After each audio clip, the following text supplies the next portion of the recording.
RCF.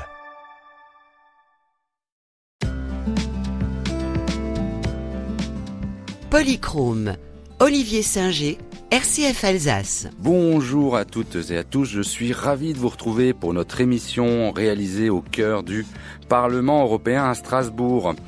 Alors, même si, selon le dernier rapport de RSF, l'Europe reste le continent le plus sûr pour les journalistes et la liberté des médias, des attaques et des intimidations ont eu lieu dans certains pays.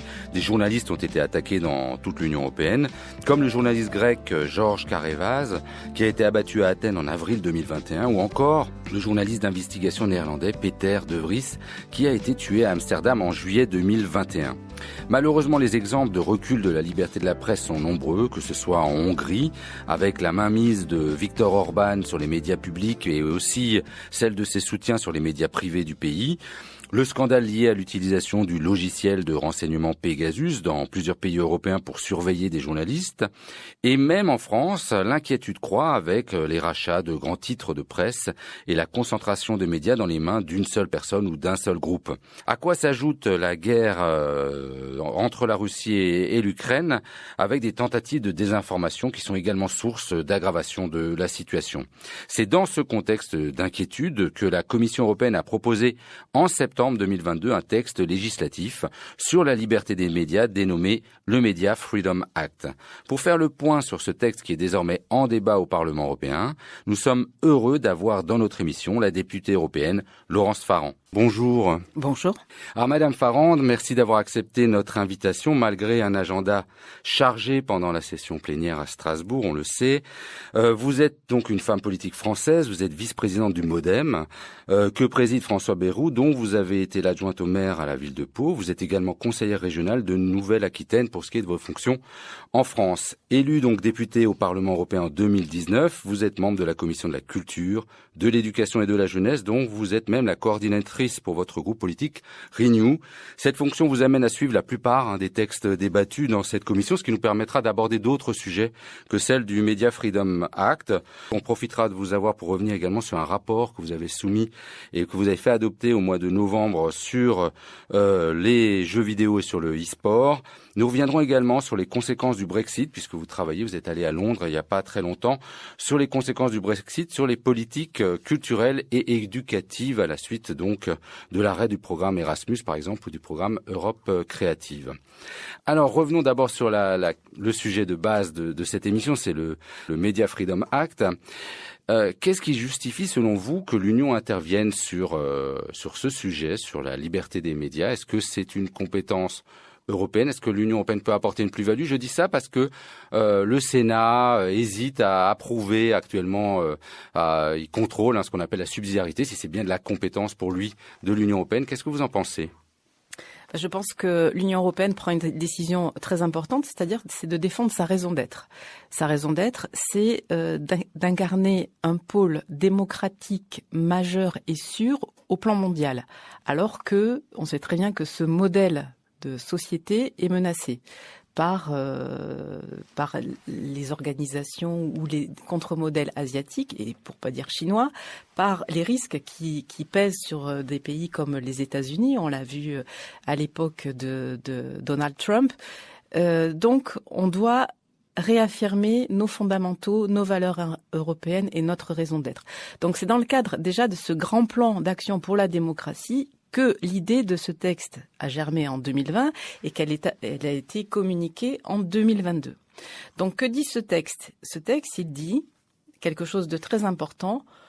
Tous les citoyens européens ont droit à une information pluraliste. Pourquoi c'est important? Parce que quand on veut incarner la démocratie au plan mondial, on doit s'assurer que la démocratie existe et qu'elle est vivante et protégée au sein de son propre espace. Et on sait très bien, parce qu'on le vit session après session, actualité après actualité, ce n'est pas le cas. Aujourd'hui, il y a des attaques permanentes de l'état de droit en Pologne, en Hongrie, et on l'a vu plus récemment, malheureusement, dans des pays comme la Grèce, où la liberté de la presse a été très clairement attaquée. Donc, c'est ça la raison d'être. Avant de se pencher, comme le fait le Sénat, sur le principe de subsidiarité, il y a le grand principe du fonctionnement démocratique. Et l'information, le droit à l'information pluraliste est un de ses piliers fondamentaux. C'est là-dessus que se construit ce texte. Ça fait partie de la Charte des droits fondamentaux de l'Union européenne. Exactement. Donc après, c'est vrai que techniquement, ça se fonde sur le fonctionnement du marché intérieur, mais on va voir que ce texte, il est dans la droite ligne de beaucoup de décisions qui ont été prises sur l'accès aux médias, la liberté des médias, le bon financement et toutes ces choses. Pour vous, quels sont les principaux problèmes auxquels sont confrontés les médias dans l'Union européenne et les principales menaces? On parle de quoi en fait? Le grand sujet, c'est la concentration. Alors la concentration, elle est très diverse qu'on se place dans une démocratie libérale, j'en ai cité 2, ou des risques que ça peut représenter pour des démocraties plus assises, que la France par exemple. Alors évidemment, c'est vrai que l'acte pour la liberté des médias, il s'adresse prioritairement Hongrie, Pologne, Grèce, des pays où il y a un problème de prise de contrôle des médias par le pouvoir ou par des proches du pouvoir. Ça a été le cas en Pologne avec des attaques sur la télévision privée TVP, TVN pardon. TVP c'est la télévision d'État. On a vu aussi en Hongrie à l'époque de Club Radio qui était une radio privée qui a été privée de fréquence. Il y a aussi il y avait une autorité de régulation, si je me trompe pas, qui est en fait dans les mains du pouvoir en place, et donc c'est elle qui détermine. Alors il y a une autorité de régulation, mais elle n'a pas de pouvoir étendu. Et ce texte, il vise à asseoir justement la capacité d'avoir des organes de régulation. Ce sera le Comité européen pour le service des médias qui pourra donner des avis, mener des enquêtes. Alors nous, députés, et dans mon groupe particulièrement, on veut lui donner plus de pouvoir et la capacité de s'autosaisir, parce qu'une fois qu'il aura fait son enquête, il faut que ça puisse être effectif, pour dire une concentration, est-ce qu'elle est vertueuse ou est-ce qu'elle présente des risques? Une concentration, on n'est pas contre une concentration a priori, ça peut permettre la viabilité d'un titre, ça peut permettre la viabilité d'un média, mais si en effet elle concentre trop de pouvoir et qu'elle pose des problèmes sur la liberté éditoriale, oui, là, il faut que l'Union européenne puisse intervenir et agir. Que prévoit donc ce Media Freedom Act pour garantir finalement cette indépendance des médias, hormis cet organe qu'on peut appeler de contrôle type l'Arcom en France, mais qui serait européen avec des membres de chaque. Si j'ai bien compris, il y aurait des membres de chaque autorité de régulation nationale qui seraient. Oui, alors ce sont des organes qui existent peu ou prou dans chaque pays, mais pas tous avec les mêmes types de compétences. C'est vrai que vous citez l'Arcom en France, qui est un organe extrêmement développé parce que il va s'occuper vraiment de la représentation politique, de l'égalité, justement des problèmes de concentration audiovisuelle, puisqu'il n'a pas aujourd'hui de compétences sur la presse écrite. C'est aussi un des sujets qu'on a en débat. Mais il y a des pays où ça allait beaucoup moins, où ces autorités de régulation étaient juste là pour vérifier que la directive des services médias audiovisuels et la représentation fonctionnait. Donc aujourd'hui, tout le monde doit monter en compétences et en pouvoir. Et c'est là qu'on va avoir de vrais sujets et de vrais débats potentiellement avec les États membres. En France, si on revient sur la situation française, on constate bien que la liberté de la presse, et même si on regarde RCF, on est assez correctement classé. Oui. Il y a même, et on progresse. Ouais, on progresse. Mais bon, on a cette concentration aussi des médias dans les mains d'une poignée de grandes fortunes ou de grands groupes. Mm-hmm. Pensez-vous que cette nouvelle législation européenne puisse éviter ce type de concentration et garantir l'indépendance de la presse? Je pense aussi qu'aujourd'hui, il y a un contrôle, puisqu'on le voit avec la concentration ou la fusion qui va se passer entre Lagardère et Vivendi. Mais c'est sur l'aspect purement concurrence. Est-ce que là, on sort de cet aspect concurrence et on va sur l'indépendance des médias? Alors, comme vous dites, déjà, la France est très bien placée. Elle est 26e sur 180 et elle a progressé. Mais on a pas un problème, une question de concentration. Il y a à peu près 10 actionnaires qui ont 80% des quotidiens nationaux et 95% des hebdos d'information générale. Donc, ce qui est une question. C'est pas tant un problème que la question de l'intervention sur une ligne éditoriale. C'est là où est le problème. Et pour citer nommément ce que vous évoquez, c'est la fusion Lagardère-Vivendi et notamment la prise de participation et de contrôle du groupe Bolloré et de Vincent Bolloré sur certains titres comme Paris Match, mais aussi la radio Europe 1 sur lequel il était actionnaire mais pas majoritaire, qui peut poser des questions parce qu'en effet des questions se sont posées, notamment dans le cadre de Paris Match, sur l'éviction d'un directeur de rédaction, sur des décisions sur la ligne de couverture. Il y avait une question sur la couverture. Donc oui, dans ce cadre, le Media Freedom Act sera opérant. Aujourd'hui, ce problème est renvoyé à la Commission européenne et à la commissaire de la concurrence Margrethe Vestager, qui est en train de voir si ça crée pas une situation de domination. Mais elle est d'ordre concurrentiel. Donc c'est pourquoi le groupe Vivendi va devoir se dessaisir de sa branche édition, puisqu'il y avait un problème sur l'édition, ce qui est en train d'être fait. Et la question portait beaucoup ensuite sur les titres de presse qui étaient Paris Match et Gala. Voilà. Donc on voit que stratégiquement, le groupe Vivendi préfère garder Paris Match et acquérir la totalité. Donc il y a vraiment ces deux questions. À travers la commission, c'est traité à travers la question de la domination. Mais pour nous députés, moi j'ai fait partie des députés qui ont fait un courrier à Margrethe Vestager pour demander à ce que on ait quand même un traitement assez précis de ce cas, parce qu'en effet, se poser des questions d'intervention rédactionnelle. Quand pensez-vous que ce règlement puisse finalement entrer en application? Et si vous voyez des difficultés, elles viendraient de quoi et de où? Alors, pour faire un peu de technique européenne, on a déjà résolu une partie du problème, parce que vous savez, on avait le choix c'est un règlement. Donc c'est un règlement, c'est un texte qui s'applique directement 20 jours après le vote définitif. Il y avait des tentations de transformer une partie du texte qui n'arrangeait pas tous les États membres en directive. C'est-à-dire que ça aurait voulu dire une transposition dans les États membres, et on sait que le moment de la transposition, c'est le moment potentiel de l'affaiblissement du texte ou de son ralentissement pour qu'il soit appliqué dans Parce que tous les parlements doivent le transposer. Transposer et le voter. Donc, on a résolu le problème. Ça restera un règlement. C'est bien clair. Donc, ça veut dire une application directe. Donc, déjà, on peut dire que ce qui sera dans ce texte sera appliqué. Après, on n'est jamais à l'abri d'un blocage, mais aujourd'hui, tout est réuni pour que ce texte puisse s'appliquer dans les meilleures conditions. Il n'empêche qu'il y aura toute la phase de négociation à l'européenne, que vous connaissez. C'est toujours un petit peu long, mais on a des objectifs assez ambitieux dans notre commission, qui est donc responsable, commission culture, éducation, jeunesse et sport, pour que ce texte puisse être voté au Parlement européen en décembre. Donc ça risque d'aller pour éviter que ça soit dans cette législature encore, et que ce soit pas dans la pas pour la prochaine législature, en effet. Voilà, c'est en tout cas l'ambition que nous avons. Alors on va changer de sujet, on va dire toujours, c'est le terme qui est utilisé sans transition, mais on va rester dans vos domaines de compétences, puisque vous avez travaillé sur un texte vous avez fait un rapport d'initiative, une résolution pour une stratégie sur le jeu vidéo et l'e-sport. Alors c'est quelque chose d'assez nouveau, c'est quelque chose dont on n'avait pas entendu parler souvent au Parlement européen. Alors déjà, pourquoi avoir choisi de travailler sur ce sujet, et qu'attendez-vous cette fois-ci de la Commission pour faire cette véritable stratégie pour le jeu vidéo et le e-sport, qui parle cette fois-ci à une génération, je dirais, plus jeune? Oui et non, parce que le jeu vidéo a 50 ans et qu'il n'avait toujours pas été considéré au plan de nos institutions européennes, donc il était grand temps.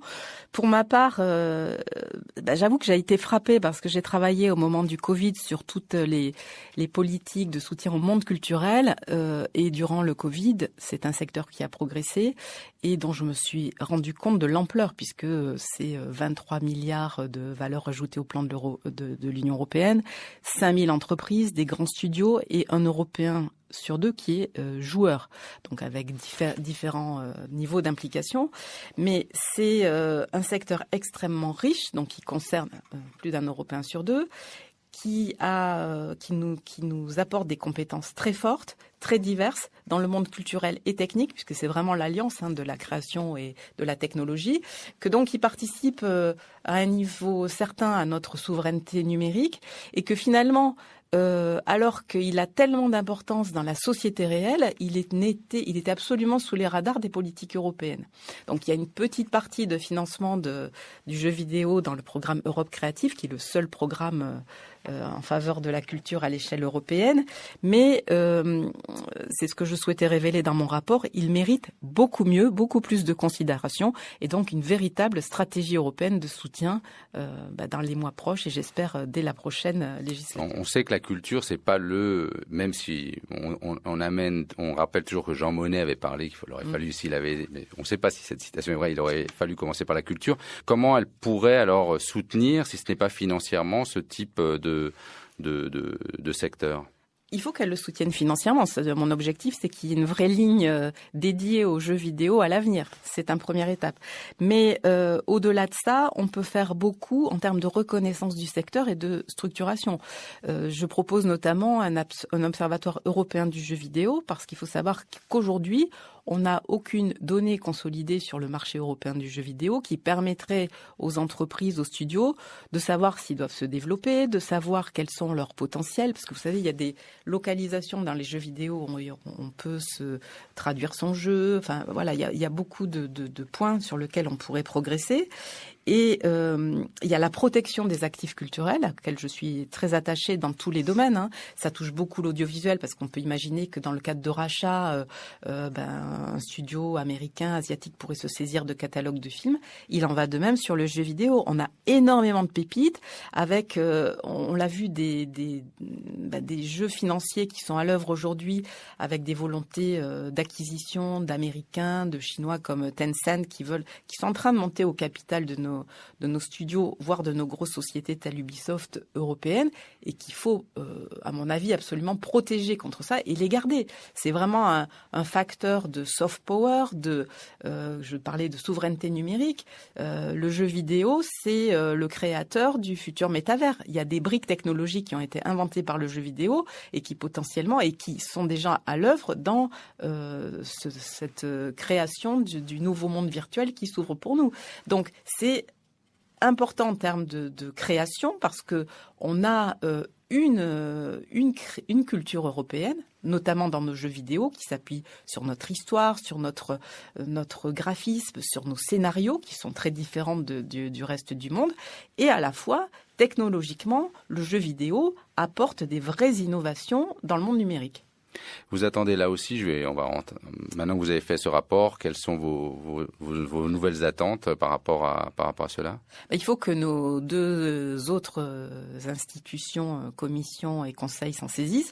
Le conseil l'a déjà fait parce que le jeu vidéo est rentré à l'agenda culture actuellement. Donc la présidence suédoise s'en est saisie, mais ça va durer 3 ans. Donc j'espère que ça va avancer, qu'il va y avoir quelque chose de concret sur la table. Pareil pour la commission. Ce rapport, comme nous n'avons hélas pas le pouvoir et d'initiative, il vise à impulser un nouveau texte sur tout ce que je propose, j'espère, en termes de soutien. Mais j'y reviendrai et on est quand même... Le sujet monte et je crois que ce rapport a eu le mérite de faire prendre conscience de l'importance du secteur.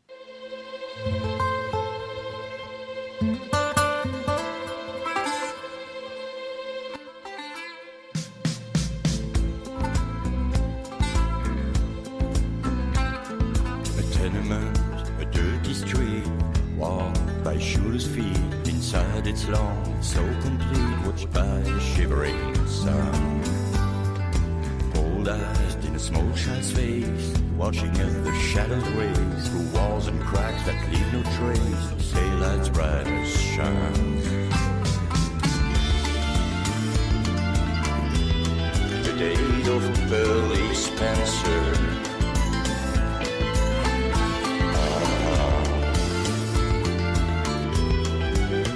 She's almost drowned.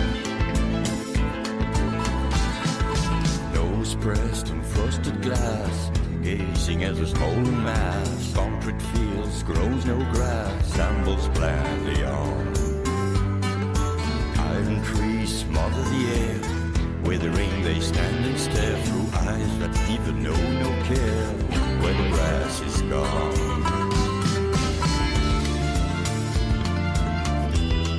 Days of Burley Spencer.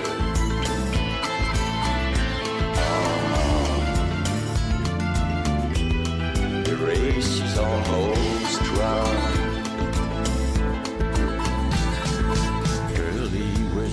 what's kin?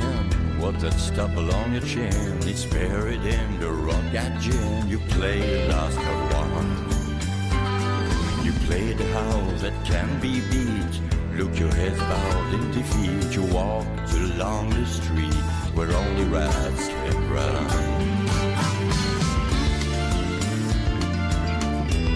The days of Pearly Spencer.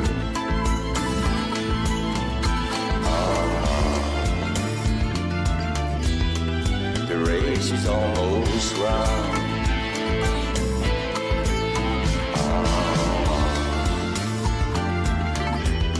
The days of Pearly Spencer.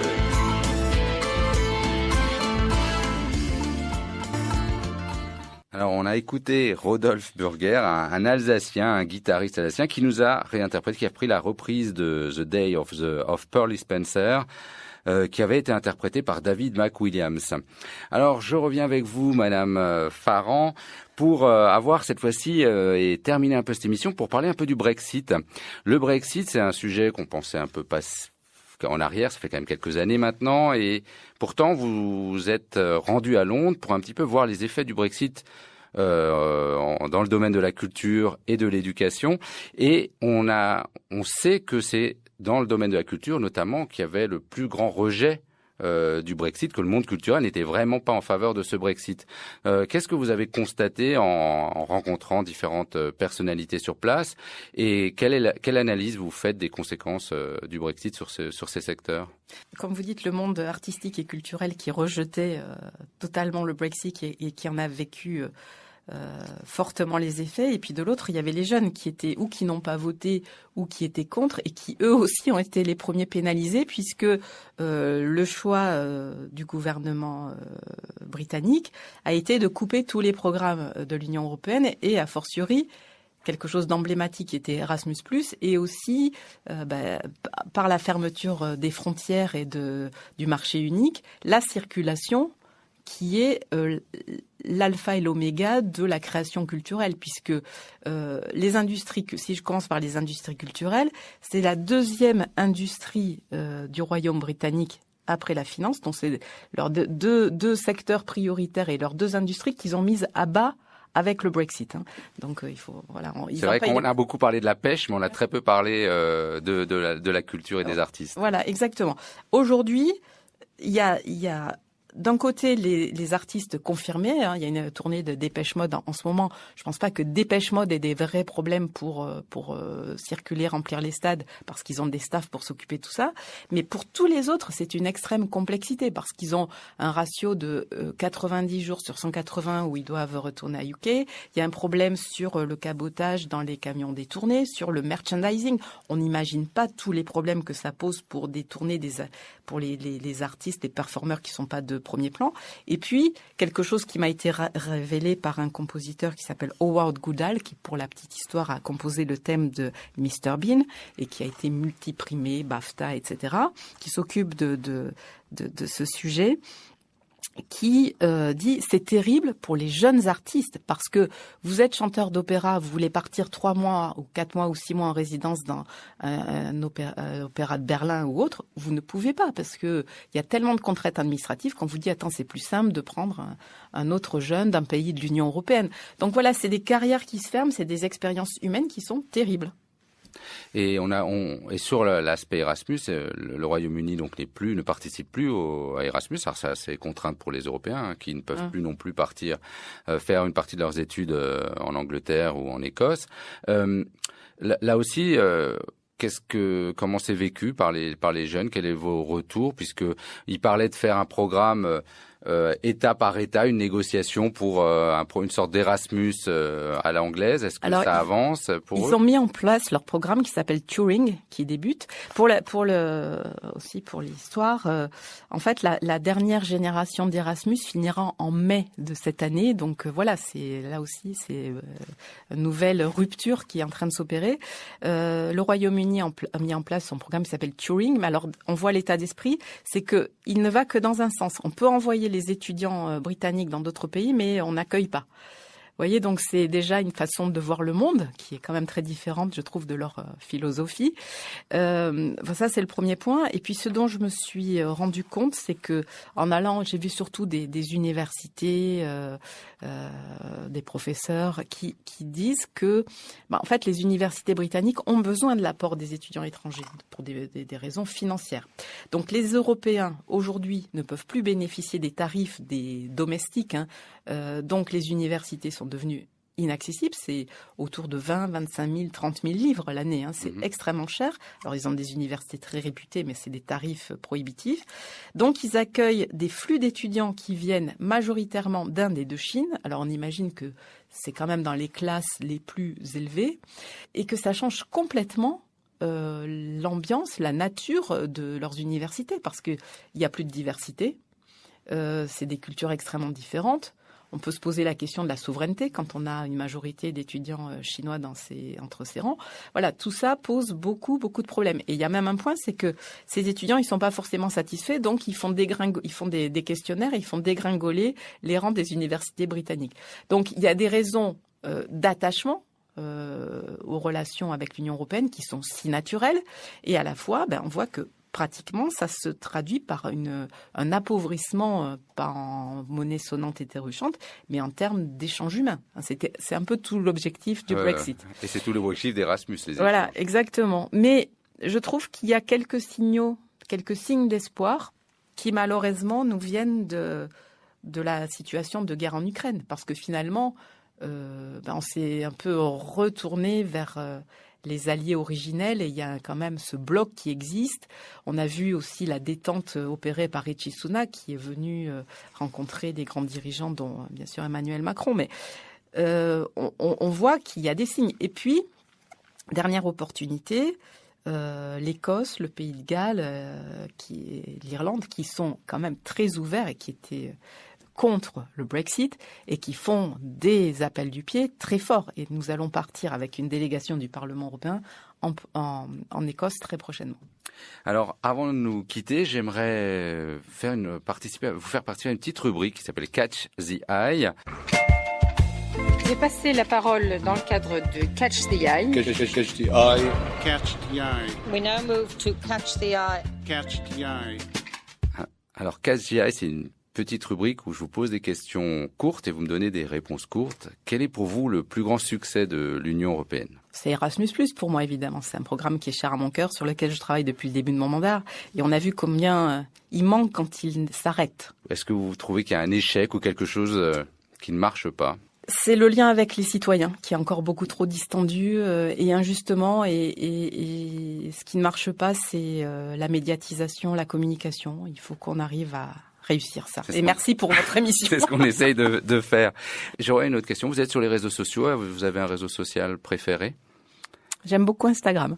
Oui, aujourd'hui Twitter n'est plus trop à la mode. Et je terminerai. Est-ce que vous avez un lieu, un événement, un livre, un film que vous souhaiteriez faire connaître à nos auditeurs ? Moi, j'aime beaucoup la série Parlement. Parce que j'ai des lieux que j'aime, mais je les garde secrets pour moi. Non, je rigole.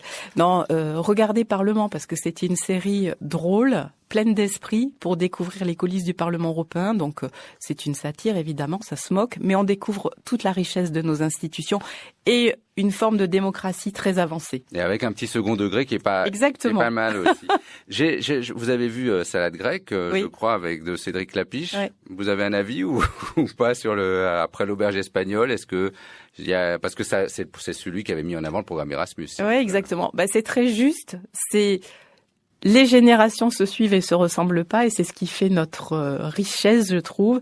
Et en tout cas, il a très bien cerné les préoccupations des plus jeunes générations. Alors là aussi, c'est parfois un peu extrémisé sur les caractères, mais je trouve que c'est très bien. Et c'est très bien parce que ça montre comment le programme Erasmus, ou en tout cas la mobilité et les échanges, sont universels et intemporels. Alors merci Madame Farrand de nous avoir consacré presque une demi-heure pour cette émission. Je vous souhaite encore une très bonne fin de session. Merci beaucoup. Quant à nous, on se retrouve bientôt pour une nouvelle émission européenne. À bientôt.